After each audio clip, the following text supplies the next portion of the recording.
Sumunod kayo sa akin, at kayo'y aking gagawing katambal ko sa tungkulin. Poon kita'y pupurihin sa harap ng mga anghel.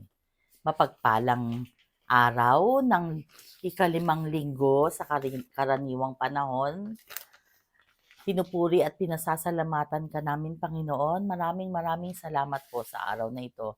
Salamat sa araw na ito na binigay mo sa amin na merong Marriage Encounter Weekend Seminar ang Holy Family Binondo at ang Sacred Heart of Jesus Prayer Group. Salamat po sa mga tao na pinadala mo upang makibahagi sa gampaning ito. Yung mga candidates, sponsoring, yung team couple, yung music at lahat ng nagsiganap. Panginoon, we feel so blessed. Not only because of the good harvest, but because of your message in today's gospel. Ramdam na ramdam namin kung paano pinahahayag na iniimbitahan mo kami o tinatawag mo kami sa paglilingkod. Yun bang mga ordinaryong mga tao kami, iba't iba ng aming mga tungkulin or task sa buhay, pero kami ay tinatawag mo upang maging fishers of men. Yun bang kami yung mag-aakay ng mga tao papalapit sa iyo? Totoong-totoo nga na kami yung modern disciples. Bakit? Kasi sa amin mo binigay ang tungkulin na yan, tungkulin na binigay mo sa iyong mga disipulo. Kanina, nung nagbasa ako ng first reading, naramdaman ko parang medyo gumaralgal ang boses ko doon sa last line ng first reading. Allow me to read. Sa gayon, maging karapat-dapat silang maghandog sa Panginoon at ang mga handog na dadalhin ng mga taga-Huda at Jerusalem ay magiging kalugod-lugod sa Kanya. Wait lang, maling may salitang nahawakan ko. Ito na yung totoo. Allow me to read, ha? Pagkatapos, may isang seraping sumipit ng baga sa dambana at tumipad na patungo sa akin. Ang baga ay idiniit sa aking mga labi at sinabi, "Wala ka ng sala. Napawi na ang mga kasalanan mo." Narinig ko ang tinig ng Panginoon. Sino ang aking ipadadala? Sino ang aming susuguin? Sumagot ako, "Narito po ako. Ako ang isugo ninyo." Kurot ko sa dibdib.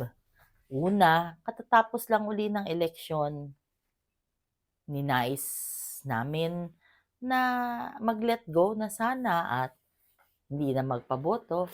Pero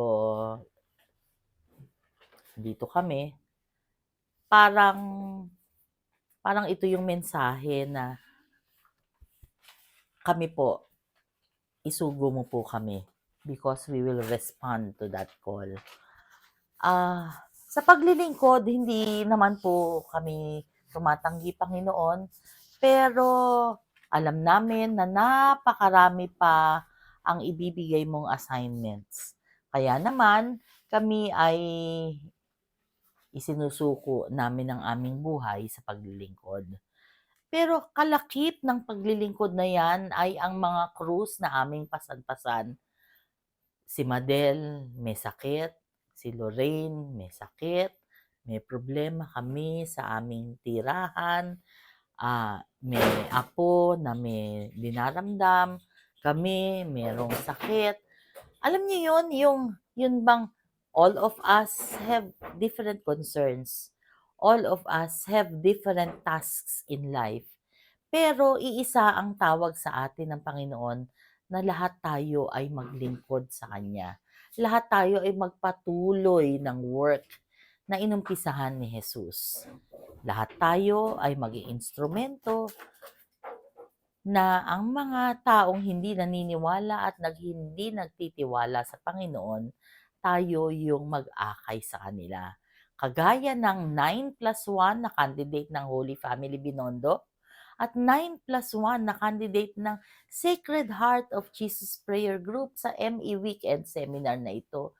Ito ay hindi birong task na dala-dala natin sa ating mga balikat na itong mga candidates na ito o yung mga graduates ng klase na ito ay ating akayin na tuloy-tuloy ang kanilang paglagong espiritual.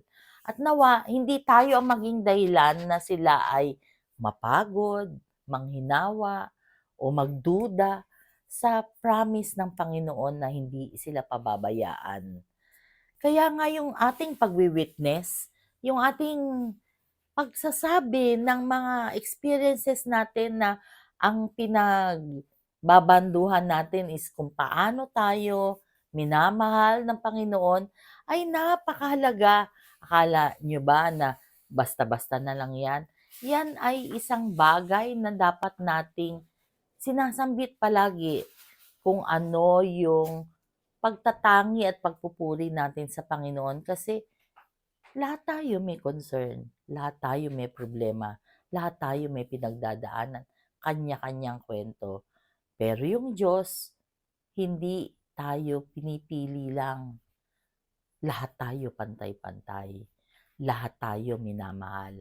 At lahat tayo pinagpapahayagan ng pagmamahal ng Panginoong Diyos. Lord, ito po'y aming dasal sa inyo na nawa lagi namin ikaw masumpungan, lagi namin ikaw maramdaman, at lagi naming ituon ang focus ng aming buhay sa iyo dahil kapag lumayo kami sa iyo, kami po ay mapapariwara. Let us pray. Lord God, we are sorry for our sins, either of commission or omission. We pray for healing of those who are sick. We lift up to you, Madel and Lorraine. May mga concerns sila sa kanilang reproductive system. Please heal them. Kami po ay meron ding konting dinaramdam, konting ubo. Alam namin na hindi niyo po kami pababayaan. We lift up to you, Lord God, yung mga nagre-request ng dasal, yung mga nakikidasal ngayon, right here, right now.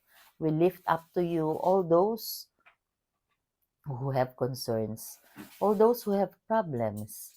We lift up to you the newly elected PSL of HJM 2025-2027. And we lift up to you our community, the Hearts of Jesus and Mary Prayer Community. Panginoon, please be with us always and in all ways and allow your presence in our lives to manifest. Please stay with us, for without you, we are nothing. All this we pray in your mighty name through the intercession of our blessed Mama Mary. Amen. God bless.